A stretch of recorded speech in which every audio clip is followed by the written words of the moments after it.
Sud Radio, le débat de la semaine. Et dans le débat de la semaine sur Sud Radio à 9h07, nous retrouvons les journalistes éditorialistes politiques. Bonjour François-Olivier Gisbert. Allô, bonjour. allô. Il va faire 28 degrés à Marseille. Pour vous. Bonjour Yoann Gillet. Oui, absolument. Bonjour Yoann Gillet. Bonjour Laurence Garcia, bonjour François-Olivier Gisbert. Alors, Bonjour Yoann. Autour de cette question du jour qu'on vous pose à nos auditeurs sur Twitter depuis 7h du matin, en ce jour J-15 avant le premier tour, qu'est-ce que vous pensez de cette campagne législative? Est-ce qu'elle est à la hauteur ou pas de vos préoccupations?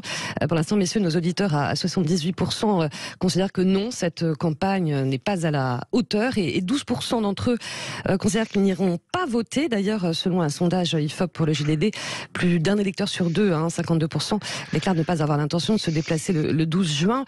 Bon, on le sait, depuis que les élections législatives ont lieu après les présidentielles, il y a un petit côté banalisation ou effet bout de souffle, ou est-ce que cette campagne n'est pas à la hauteur? Quel est votre regard? Je commence par vous, François-Olivier Gisbert.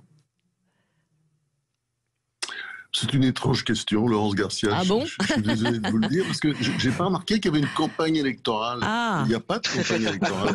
Elle n'a pas encore commencé. Peut-être qu'elle va commencer la semaine prochaine ou dans 15 jours. Et je crois que c'est le grand problème de cette élection. C'est que en tout cas, c'est la première fois.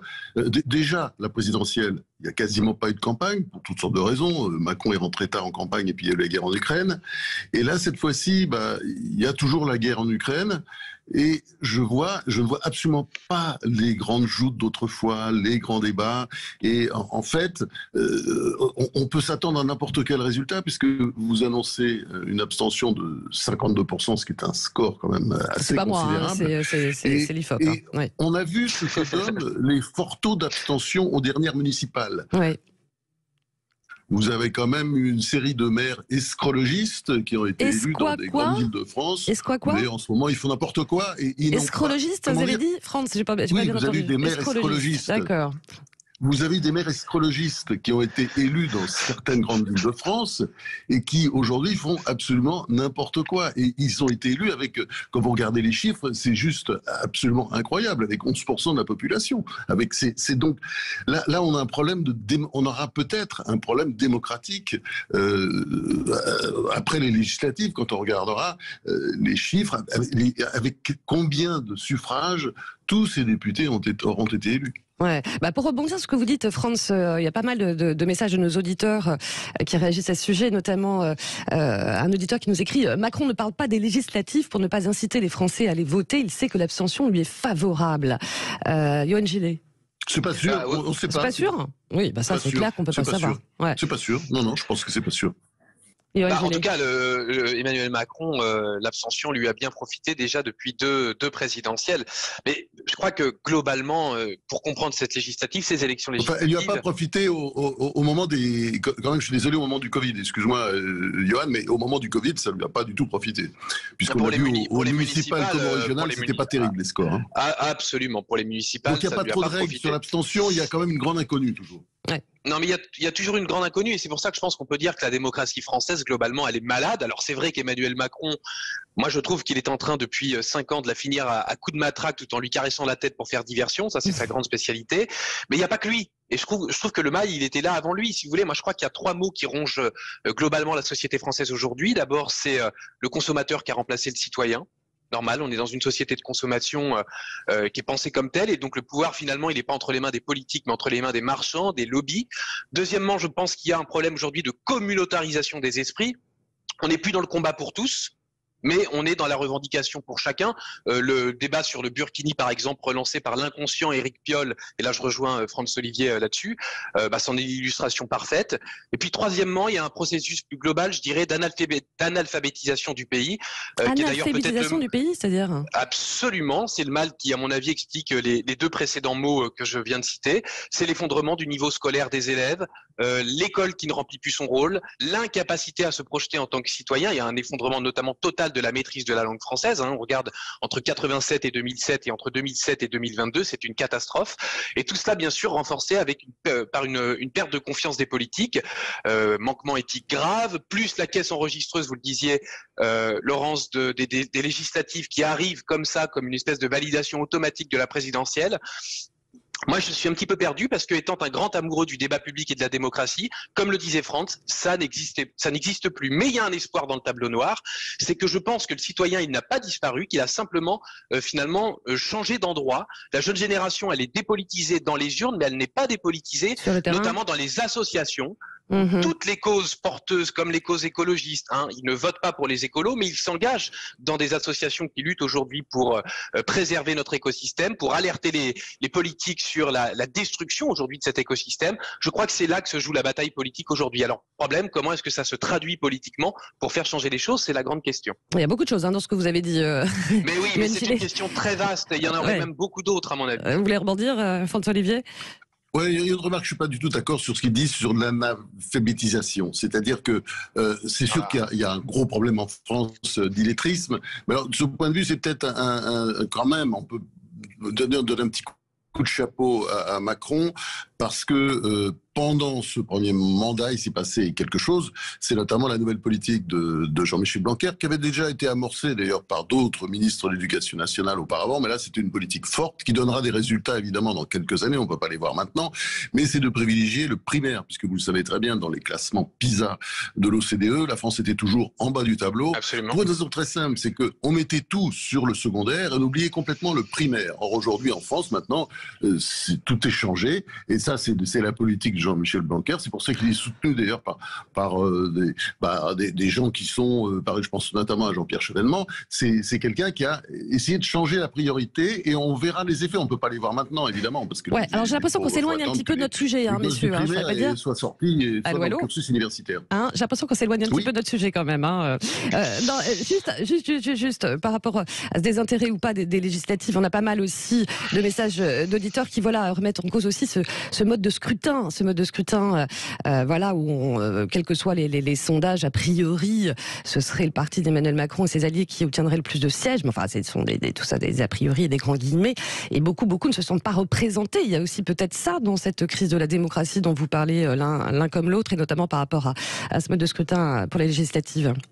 Yoann Gillet. Oui, mais il y a une crise de la démocratie, je dirais. Donc, Yoann, vas-y. Non, il y a une vraie crise de la représentation. Non, mais je t'en prie. Il y a une vraie crise de la représentation, mais vous savez, il suffit de tendre l'oreille sur le terrain. Ouais. Là, j'interrogeais par exemple en Touraine la façon dont les députés font campagne. Ne serait-ce que la façon aussi dont ils choisissent leurs adjoints. On voit bien que les gens sont mis là parce qu'il faut bien qu'il y ait deux places, il y a le député et puis il y a effectivement son suppléant. Oui. Mais en fait, quand je demande qui avez-vous choisi comme suppléant, on dit j'ai mis un tel parce que fallait bien mettre quelqu'un. Il n'y a plus d'intérêt, il n'y a plus de passion pour le débat public, au sens où il y a une construction d'histoire, il n'y a plus de vision historique. C'est un mal de notre époque. De quoi ont besoin les gens? On le voit bien, les gens, ils ont besoin d'une épopée. Éric Zemmour, par exemple, pourquoi est-ce que ça avait pris un temps? Ça avait pris un temps parce qu'il commençait à raconter une histoire de France, alors à laquelle moi je n'adhère pas du tout. Pas du tout. Mais il a commencé à raconter une histoire. Aujourd'hui, on est dans la gestion, simplement la gestion de postes, de carrière. Regardez Jean-Pierre Raffarin au moment de l'investiture d'Emmanuel Macron avec la langue pendante, en train de dire « Ah, bravo, en train d'expliquer il lui a dit quoi? C'était quoi le mot? C'était « Bravo l'artiste ». Autrement dit, oui.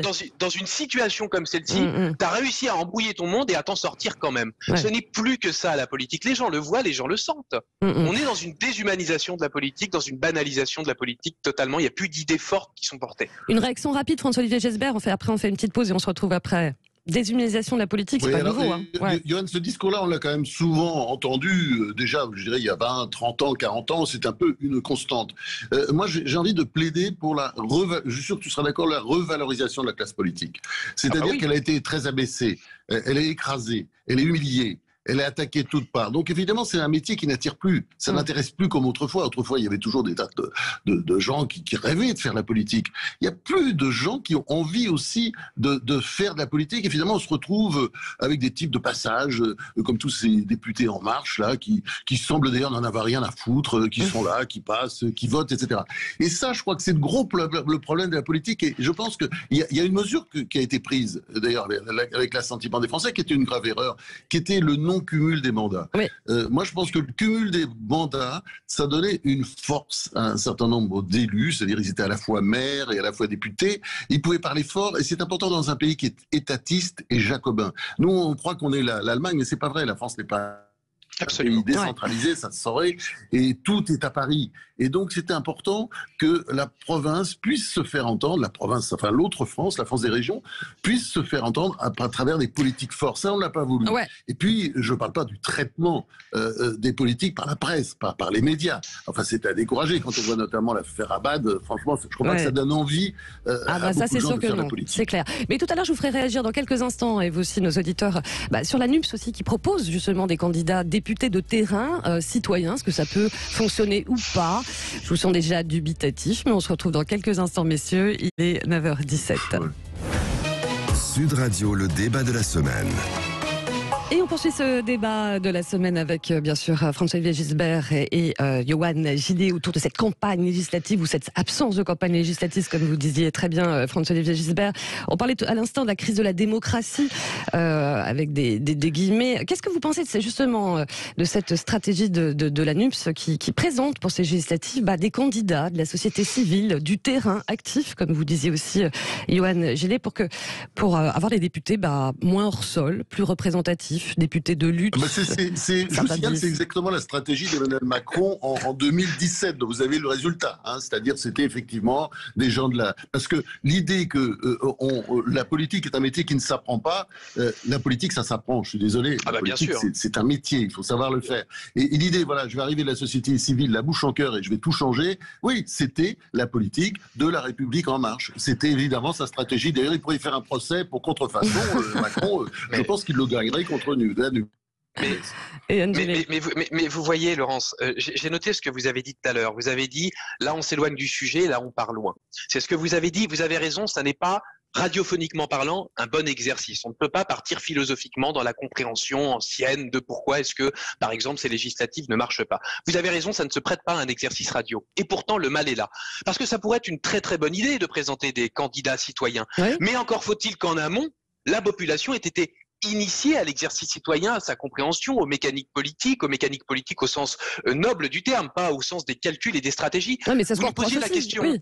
Mais vous nous posiez la question, Laurence, en disant aujourd'hui, est-ce que ce qui finalement ne dégoûte pas la population, c'est qu'on débatte sans arrêt du Burkini, de Damien Abad, etc., etc. Oui, et en même temps, qu'est-ce qu'on fait? On est en train de commenter le fait que c'est ça qui dégoûte. Et on ne parle jamais véritablement de ce que c'est que la politique. Nos villes ne sont pas organisées pour que le citoyen trouve sa place, mais pour que le consommateur trouve sa place. Tant qu'il n'y aura pas aujourd'hui d'éducation civique réelle, c'est-à-dire au sens que ça prend une place non pas anecdotique dans le programme, mais véritablement constitutive, vous ne pourrez pas faire effectivement des citoyens engagés en politique, tout simplement parce que soit ils se sentiront pas armés pour ça, soit parce qu'ils n'auront pas envie de se faire détruire par des voraces de la politique qui aujourd'hui font effectivement des coups, j'ai envie de dire, dégueulasses. Vous voyez Sarkozy avec, pardonnez-moi, mais Sarkozy avec, comment elle s'appelle, Valérie Pécresse, qui la soutient pas pendant les primaires, mais qui par contre qui ensuite va lui donner un chèque pour rembourser sa campagne. Mais vous voyez le niveau crasse de la politique aujourd'hui. Voilà ce qui décourage les citoyens aujourd'hui. Ouais, oui, mais il faut renouveler avec talent et connaissance. Et ça ne s'improvise pas, ça s'apprend. Ça s'apprend. Donc je reviens à mon propos liminaire. Il faut une formation politique citoyenne alors. Absolument. François-Olivier Gisbert, ce serait mieux? Alors moi je suis un peu accablé parce que j'ai envie de prolonger ce que dit Yohann et je crois qu'il ne faut pas seulement s'acharner sur la classe politique.